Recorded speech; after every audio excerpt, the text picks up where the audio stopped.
नमस्कार दोस्तों, आप पढ़ रहे हैं कक्षा 10वीं एनसीईआरटी गणित। आज हम पढ़ेंगे प्रश्नावली 1.3 और इसका प्रश्न क्रमांक 2 और प्रश्न क्रमांक 3 के तीनों सवाल हल करना बताएंगे। तो यदि आपने उदाहरण 11 और उदाहरण 10 दोनों अच्छे से समझे हैं तो ये चारों सवाल बहुत आसान होने वाले हैं। तो देखिए, प्रश्न क्रमांक 2 है, सिद्ध कीजिए कि 3 + 2 करनी 5 एक अपरिमेय संख्या है। तो देखिए, ऐसे सवालों को हल करने के लिए हम क्या करते हैं, इसके विपरीत मान के चलते हैं। तो हम मान के चलेंगे कि 3 + 2 करनी 5 एक परिमेय संख्या है। अपरिमेय का उल्टा मान के चलेंगे, परिमेय संख्या है। तो देखिए, हम इसके विपरीत मान लेते हैं कि 3 + 2 करनी 5 एक परिमेय संख्या है। और यदि परिमेय संख्या है तो परिमेय संख्या को हम a/b के रूप में लिख सकते हैं। तो 3 + 2 करनी 5 बराबर लिखा a/b। और आपको पता होगा कि a और b क्या होते हैं, सहअभाज्य पूर्णांक संख्याएं होती हैं। तो देखिए, हमने लिखा जहां a और b दो सहअभाज्य पूर्णांक संख्याएं हैं और आपको पता है b का मान 0 नहीं हो सकता, क्योंकि हर वाली संख्या का मान 0 कभी नहीं होता है। अब देखिए, हम पक्षांतर करके लिखेंगे। तो यहाँ पे 2 + करनी 5 बराबर a/b माइनस हो जाएगा 3। देखिए, हम क्या कर रहे हैं, करनी वाली संख्या एक तरफ, बाकी बिना करनी वाली संख्याएं दूसरी तरफ कर रहे हैं। तो यहाँ पे 2 करनी 5 बराबर 3 का हमने पक्षांतर कर दिया। अब देखिए, यहाँ 2 है तो 2 हटाने के लिए हमें क्या करना होगा, 2 का सब में भाग करना होगा। और 2 का यदि सब में भाग करते हैं तो हमने लिखा कि 2 से भाग देने पर, और 2 से यदि हम भाग देंगे तो देखिए क्या क्या हमें प्राप्त होगा। 2 करनी 5 में जब हम 2 से भाग देंगे तो 2 कट जाएंगे, केवल यहाँ पे बचा होगा करनी 5। और यहाँ यदि हम 2 से भाग देंगे तो a/2b हो जाएगा। और 3 में 2 से भाग देंगे तो 3/2 हो जाएगा। अब यहाँ ध्यान से देखना, देखिए a/b की यदि हम बात करें तो a और b दो सहअभाज्य पूर्णांक हैं। तो a/b तो एक परिमेय संख्या हो गई, और परिमेय में आपने 2 का भाग किया था तो ये भी परिमेय हो गई, और 3/2 भी परिमेय है। मतलब ये पूरी संख्या परिमेय है। क्यों है, क्योंकि a और b क्या है, दो सहअभाज्य पूर्णांक। तो देखिए, हमने लिखा चूंकि a और b दो सहअभाज्य पूर्णांक हैं इसलिए a/b परिमेय हो गई, और 2 का भाग दिया तो ये भी परिमेय, और 3/2 तो परिमेय है ही। और एक परिमेय में से दूसरी परिमेय घटाया जाए तो पूरी संख्या परिमेय बन जाती है। तो हमने लिखा इसलिए ये संख्या क्या है, परिमेय। अब देखिए, करनी 5 बराबर क्या आ गया, परिमेय। इसका मतलब क्या हुआ कि करनी 5 परिमेय संख्या है। तो देखिए, हमने लिखा अर्थात करनी 5 एक परिमेय संख्या है। लेकिन हम जानते हैं कि करनी 5 एक परिमेय नहीं होती है, करनी 5 तो एक अपरिमेय संख्या होती है। लेकिन यहाँ पे इसका विरोध होने लगा। तो देखिए, हमने लिखा लेकिन यह इस तथ्य का विरोधाभास है। कौन सा तथ्य, करनी 5 एक अपरिमेय संख्या होती है, लेकिन यहाँ पे क्या आने लगा, करनी 5 एक परिमेय संख्या है। तो ये जो है इस बात का क्या हो गया, विरोध हो गया। और यह विरोध क्यों हुआ है, क्योंकि जो हमने माना है, मानी गई कल्पना गलत है। इस कारण से हमें ये प्राप्त हुआ है कि करनी 5 एक परिमेय संख्या है। तो देखिए, हमें यह विरोधाभास जो प्राप्त हुआ था वो किस कारण, यहाँ पे जो कल्पना हमने की थी कि 3 + 2 करनी 5 एक परिमेय संख्या है, इस गलत कल्पना के कारण विरोधाभास प्राप्त हुआ है। तो फिर अब हम अपनी जो गलत कल्पना है उसे सुधार के कहेंगे। तो निष्कर्ष क्या निकलेगा कि जो हम मान के चले थे 3 + 2 करनी 5 एक परिमेय संख्या है, अब वो परिमेय नहीं होगी। तो मतलब वो क्या हो जाएगी, फिर एक अपरिमेय संख्या होगी। तो हम लिख सकते हैं, अतः हम निष्कर्ष निकालते हैं कि 3 + 2 करनी 5 एक अपरिमेय संख्या है और यही हमें सिद्ध करना है। तो हम इति सिद्धम लिख देते हैं। अब देखिए तीसरे प्रश्न का पहला सवाल है, सिद्ध कीजिए कि 1/2 एक अपरिमेय संख्या है। बिल्कुल जैसा अभी तक हम करते आ रहे हैं। सबसे पहले हम इसके विपरीत मान के चलते हैं कि 1/2 एक परिमेय संख्या है। तो देखिए हम इसके विपरीत मान लेते हैं कि 1/2 एक परिमेय संख्या है। अब देखिए 1/2 यदि एक परिमेय संख्या है तो हम इसे a/b के रूप में लिख सकते हैं, जहां पे a और b क्या होते हैं, दो सहअभाज्य पूर्णांक संख्याएं होती हैं। तो देखिए हमने लिखा जहां a और b दो सहअभाज्य पूर्णांक संख्याएं हैं और b का मान 0 नहीं है, क्योंकि बटे वाली संख्या का मान कभी 0 नहीं लेना है। अब देखिए यहां से यदि आप सॉल्व करेंगे तो तिर्यक गुणा हम करेंगे, तो देखिए यहां पे क्या आ जाएगा, करनी 2a आएगा बराबर b का 1 से गुणा करेंगे तो b आ जाएगा। इसके बाद आपको क्या करना है, करनी वाली संख्या एक तरफ रखनी है और बिना करनी वाली संख्या दूसरी तरफ। तो a आ जाएगा यहाँ पे बटे में, क्योंकि गुणा वाली संख्या जो होती है वो बटे में चली जाती है। तो अब देखिए करनी 2 बराबर हमें प्राप्त हो गया b/a। अब देखिए हमें पता है a और b क्या हैं, दो सहअभाज्य पूर्णांक हैं। तो b/a जो बनेगी वो एक परिमेय संख्या बनेगी। तो देखिए हमने लिखा चूंकि a और b दो सहअभाज्य पूर्णांक हैं, इस वजह से b/a क्या हो जाएगी, एक परिमेय संख्या।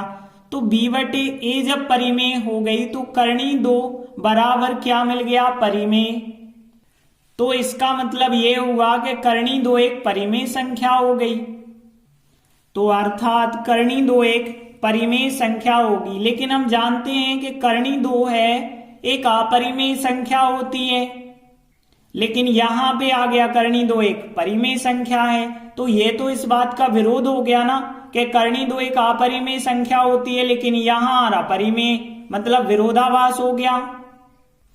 तो देखिए हमने लिखा लेकिन यह मतलब जो बात हमें यहाँ पे मिली है, करनी 2 एक परिमेय संख्या है, यह वाली बात जो है इस वाली बात का कि करनी 2 एक अपरिमेय संख्या होती है, इस तथ्य का क्या है, ये विरोधाभास है।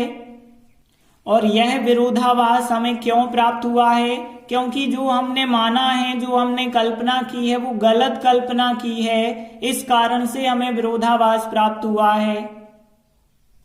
तो देखिए हमने लिखा कि जो हमें विरोधाभास प्राप्त हुआ है यह गलत कल्पना के कारण हुआ है। अब गलत कल्पना कौन सी थी हमारी, कि 1/2 एक परिमेय संख्या है, ये गलत कल्पना थी। इसी गलत कल्पना के कारण विरोधाभास हमें प्राप्त हुआ है।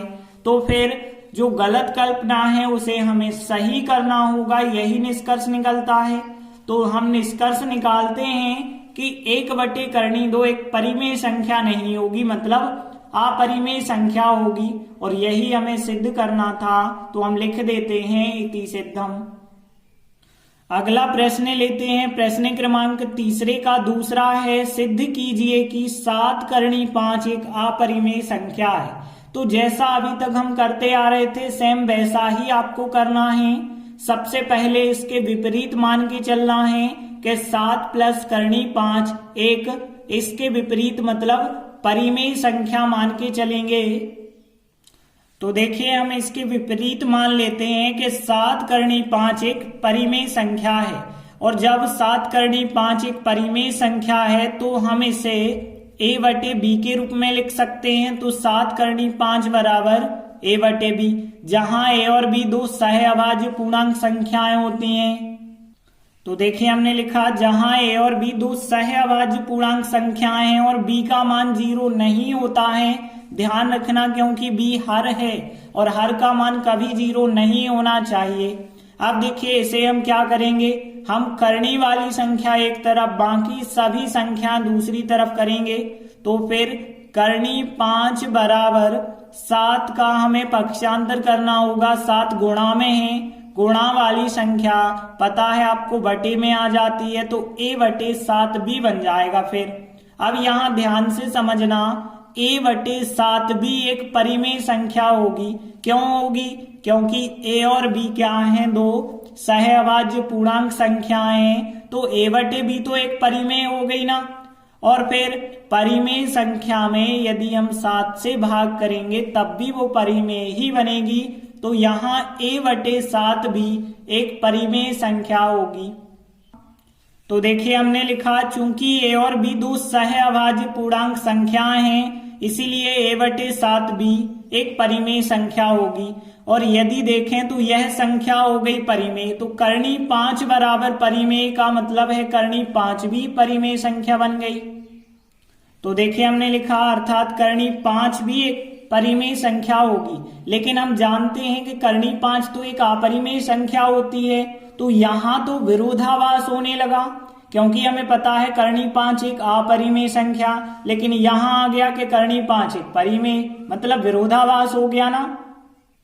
तो देखिए हमने लिखा, लेकिन यह मतलब करनी 5 एक परिमेय संख्या है, यह वाली बात इस तथ्य का विरोधाभास है। करनी 5 एक अपरिमेय संख्या है, जो तथ्य है इसका विरोधाभास हुआ कि नहीं हुआ? और विरोधाभास ये हुआ है तो क्यों हुआ है? क्योंकि जो हमने कल्पना शुरुआत में की थी, ये कल्पना हमारी गलत हो रही है, इसी कारण से हमें विरोधाभास प्राप्त हो रहा है। तो देखिए हमने लिखा कि हमें यह जो विरोधाभास प्राप्त हुआ है ये गलत कल्पना के कारण हुआ है। और गलत कल्पना कौन सी है? 7 करनी 5 एक परिमेय संख्या है, हमने मान लिया यही गलत कल्पना है और इसी के कारण विरोधाभास हुआ है। तो इससे निष्कर्ष क्या निकलता है कि 7 करनी 5 एक परिमेय संख्या नहीं मानी जाएगी, अर्थात एक अपरिमेय संख्या होगी। तो देखिए हमने लिखा, अतः हम निष्कर्ष निकालते हैं कि 7 करनी 5 एक अपरिमेय संख्या है और यही हमें सिद्ध करना है। तो हम अंत में लिख देते हैं इति सिद्धम। अगला प्रश्न देखिए, तीसरे का तीसरा, सिद्ध कीजिए कि 6 प्लस करनी 2 एक अपरिमेय संख्या है। बिल्कुल सेम क्वेश्चन। सबसे पहले हम इसके विपरीत मान के चलेंगे कि 6 प्लस करनी 2 एक परिमेय संख्या है। तो देखिए हम इसके विपरीत मान के चले हैं कि 6 प्लस करनी 2 एक परिमेय संख्या है, इसीलिए 6 प्लस करनी 2 को हम a बटे b के रूप में लिख सकते हैं। तो इसे हमने a बटे b के बराबर लिखा, जहां पे हमें पता है a और b दो सहअभाज्य पूर्णांक संख्याएं होती हैं। तो देखिए हमने लिखा, जहां a और b दो सहअभाज्य पूर्णांक संख्याएं हैं, लेकिन ध्यान रखना b का मान 0 नहीं होना चाहिए, क्योंकि हर का मान कभी 0 नहीं होता है। अब देखिए हम क्या करते हैं, करनी वाली संख्या एक तरफ, बिना करनी वाली संख्याओं को दूसरी तरफ, मतलब 6 का पक्षांतर करना होगा। और 6 का जब हम पक्षांतर करेंगे तो 6 यहाँ धन के हैं, इस तरफ आएंगे तो ऋण के हो जाएंगे। अब ध्यान देना कि यहाँ a बटे b जो है एक परिमेय संख्या है। क्यों है?